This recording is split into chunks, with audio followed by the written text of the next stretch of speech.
Welcome everyone to today's lesson on graphic design, and today we are going to be focusing on a new tool that's called the selection tool.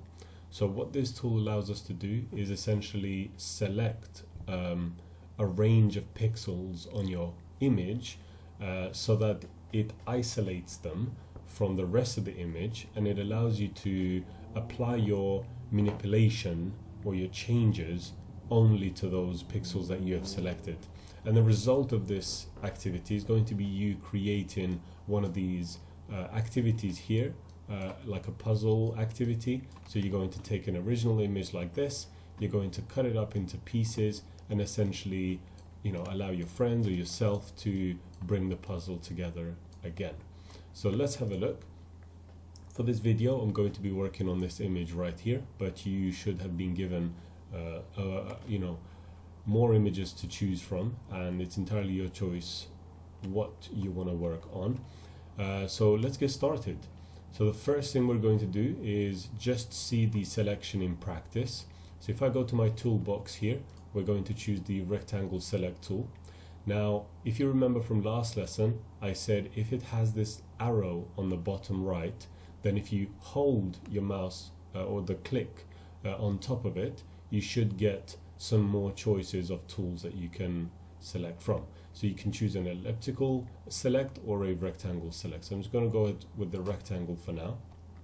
And if I zoom into this area here, if I just select this section and choose my brush, and if I try to paint outside of this selection, notice that it doesn't actually apply the changes. But if I paint within it, then the program allows me to manipulate those pixels that I've selected.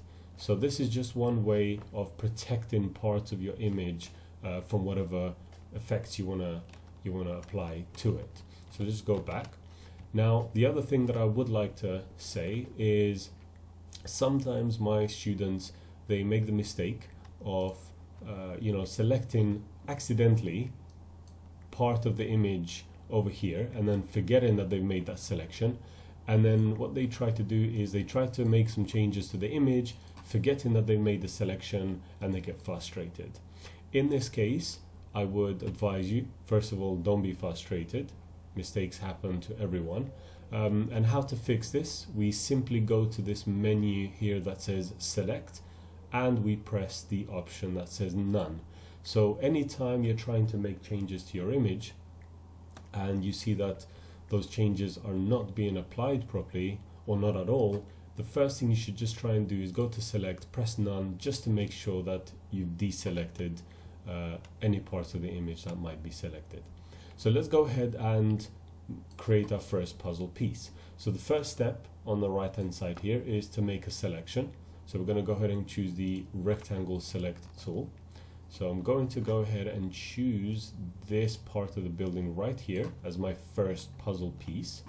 And the second step is going to be edit and cut. So we're going to go to the menu, edit, we're going to press the option cut, and notice that has been cut away from our original image.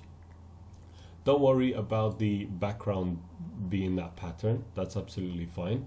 And then what we need to do is follow the third step, which says edit and paste. So we're going to go to edit, we're going to click on paste, and it's going to bring that data back onto the screen, onto the canvas.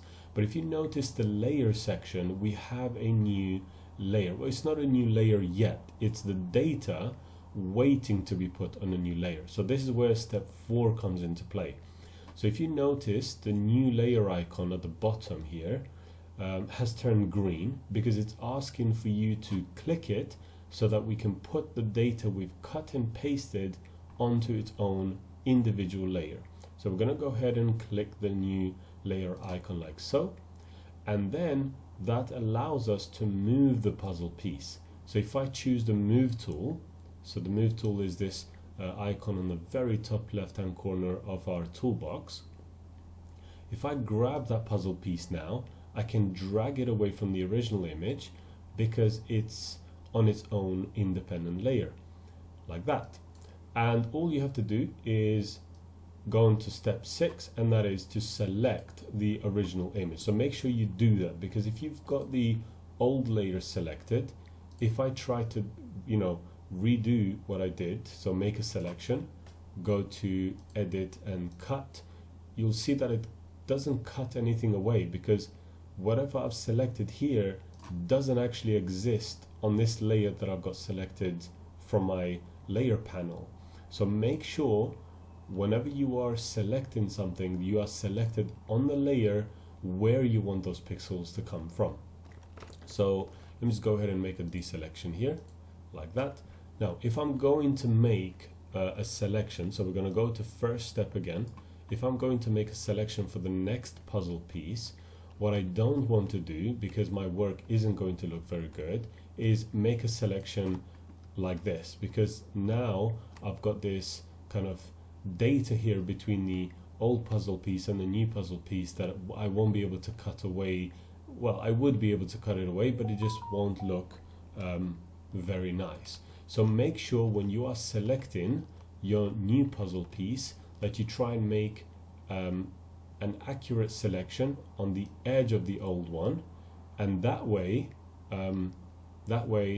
you know, you'll have a nice looking activity. You can even go halfway across this like that, and then of course go to edit, cut, edit, paste, click on the new green layer icon, use the move tool to move the new puzzle piece onto the white area here, and then basically follow the last step, which is click on the old layer, and so on and so forth.